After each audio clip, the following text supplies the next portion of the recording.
Donc, la dernière méthode, on a vu méthode de l'amortissement linéaire, méthode de l'amortissement proportionnel à l'utilisation. Et maintenant, on arrive à la méthode qu'on appelle la méthode de l'amortissement dégressif à taux constant. La méthode de l'amortissement dégressif à taux constant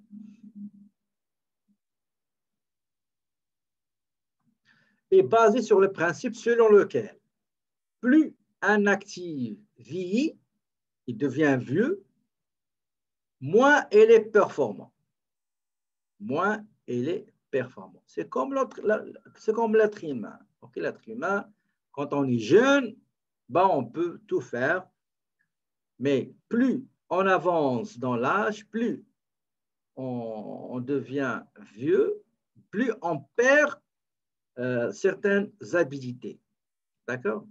Donc, c'est la même chose pour l'actif immobilier. C'est donc normal que l'amortissement soit plus important quand est-ce que c'est les premières périodes d'utilisation.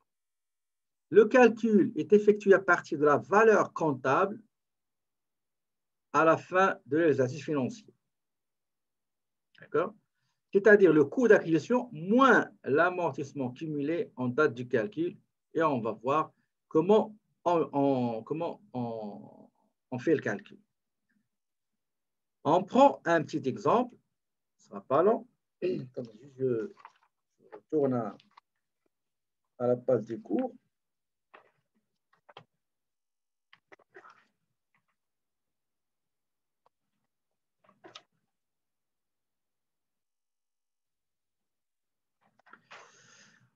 Regardez ici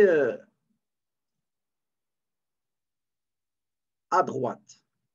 Vous voyez, nous avons un petit tableau dans lequel on va calculer pour chaque exercice l'amortissement selon le taux dégressif à taux constant. Comment on le calcule? C'est très simple. On calcule tout d'abord, on dégage le taux normal qu'on est habitué à le faire. C'est la valeur d'acquisition moins la valeur résiduelle divisée par durée de vie, la durée de vie, et on le double, on le multiplie par 2. Je vous donne un exemple, on va le faire ensemble. Ce sera pas long, je vais chercher l'Excel. Le fichier d'Excel, elle est là. OK. On va prendre ça, c'est déjà vu. Ça, c'est déjà vu, OK. Supposons, donnez-moi une immobilisation, s'il vous plaît. On va essayer de travailler là-dessus. Donnez-moi une immobilisation. Voiture. OK. Matériel roulant. Donc, matériel roulant.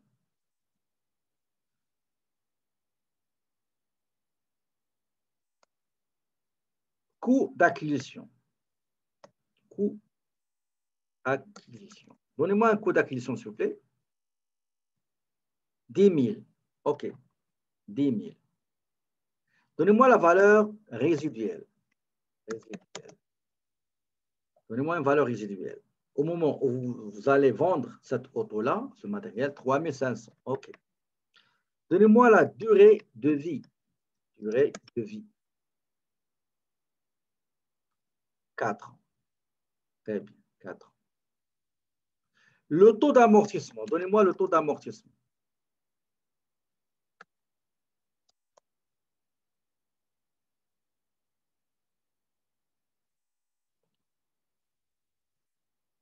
Le taux d'amortissement, je vous l'avais déjà dit tout à l'heure, égale 100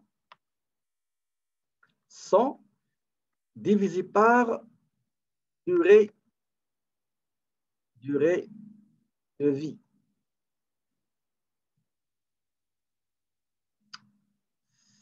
C'est 100, excusez-moi, 100 divisé par durée de vie. Ça veut dire 100 divisé par 4 ans. Donc, c'est 25%. D'accord? 25. Pas comprendre. 25%. Voilà. Donc, ici, taux d'amortissement, on a dit c'est 100 divisé par 4 ans. 100 divisé par 4 ans. Donc, l'amortissement, il faut le doubler. D'accord? L'amortissement, il faut le doubler. Donc, taux d'amortissement dégressif à taux constant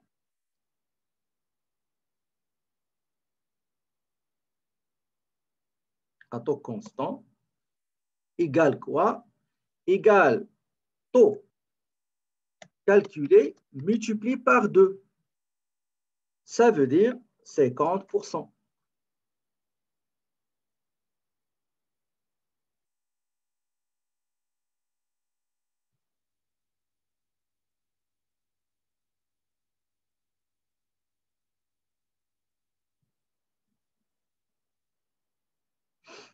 D'accord? Il faut doubler le taux. D'accord? Il faut doubler le taux. Donc, si vous allez à la page 308, qu'est-ce que vous allez voir? On va le faire ici. Nous avons 2005. Donc, 2005. On va prendre 2020. On va prendre 2021. 2021, 2021, 2022. Donc, c'est 4 ans, d'accord? 4 ans.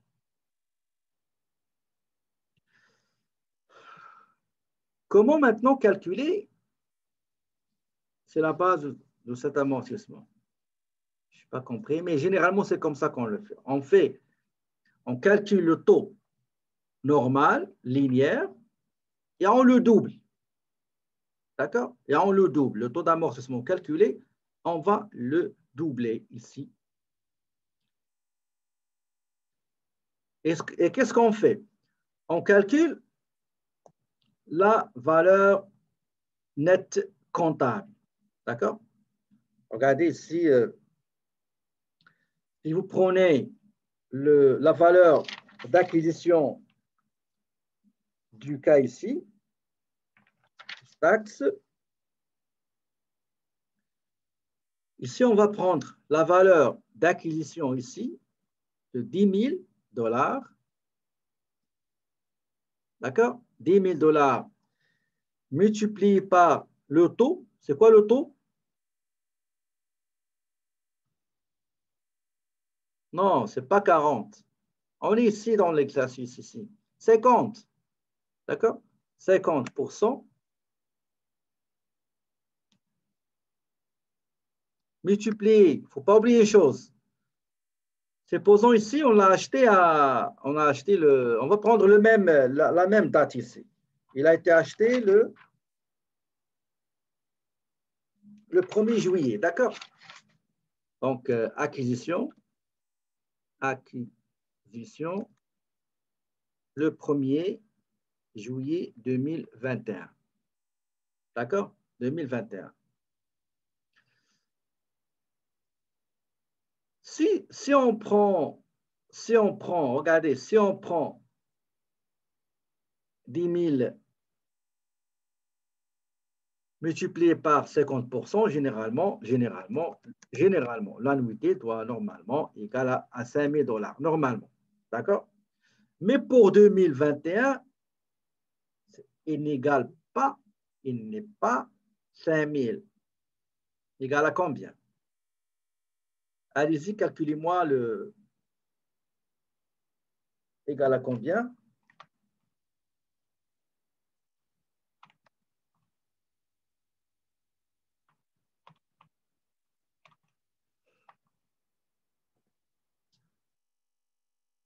Exactement, fois 6 mois divisé par 12. D'accord? Fois 6 mois divisé par 12. Ça veut dire fois 6 mois d'utilisation. Donc, ça va vous donner combien? 2500, exactement. Donc, ça va vous donner 2500. Ça, c'est amortissement annuel. Et ça, c'est la valeur comptable au 31, bien sûr, fin exercice. Comptable, fin exercice.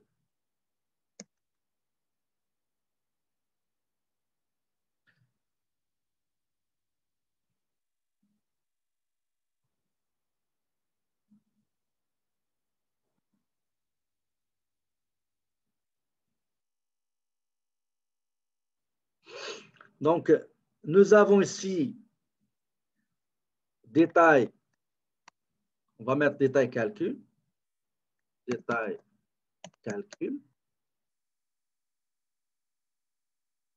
Au milieu, on va mettre autre couleur. On va mettre celui-là. Je ne sais pas toujours, j'ai ce problème.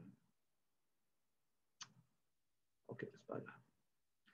Donc, la valeur comptable fin exercice, ça sera combien?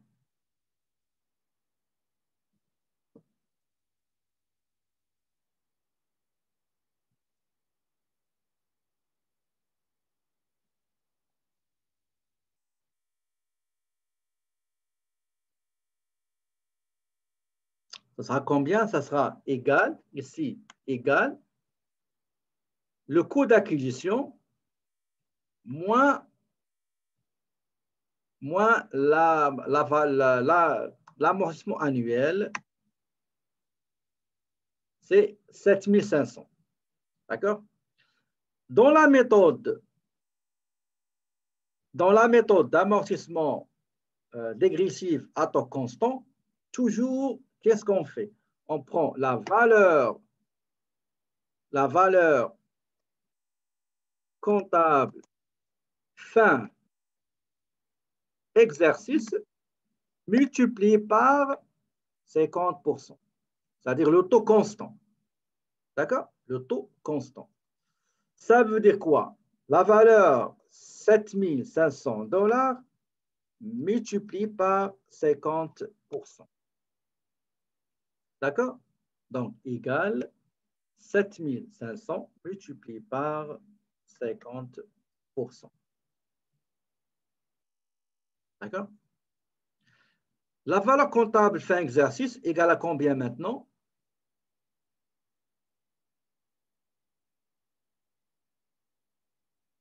Exactement, égale 7500 moins cette valeur-là.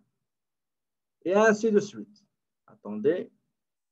Donc, ici, en 2023, je prends 3750 multiplié par 50% égale celui-là multiplié par 50%. N'oubliez pas une chose, que la valeur résiduelle dans cette méthode de calcul, il a une importance vis-à-vis de la valeur comptable. On va voir comment ça marche.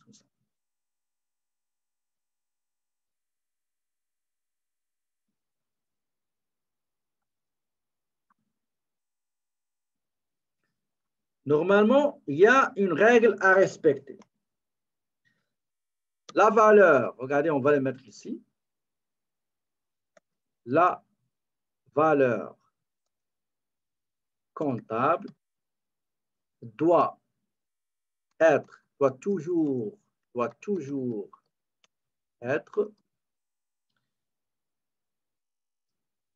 supérieure à la valeur résiduelle. D'accord? C'est très important cette règle-là. Très importante. La valeur comptable, qui est là, doit être toujours supérieure à la valeur résiduelle. D'accord?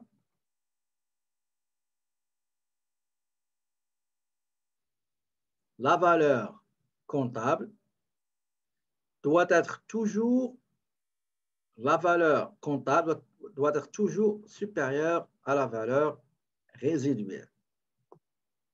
D'accord?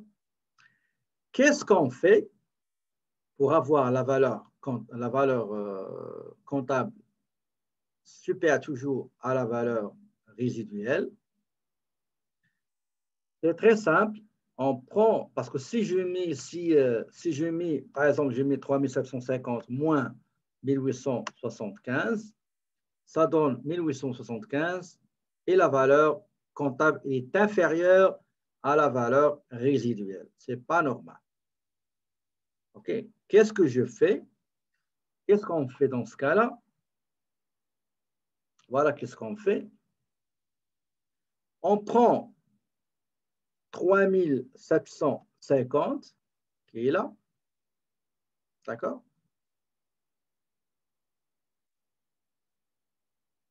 Moins la valeur résiduelle, moins 3500, qu'est-ce que ça va vous donner?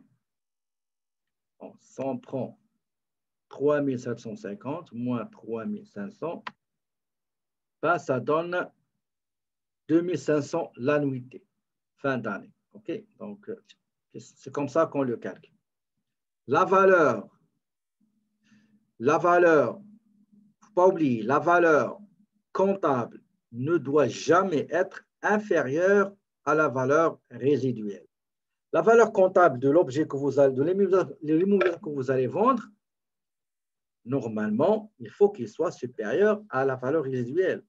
Une auto, la valeur nette dans ma comptabilité, elle est de 1000.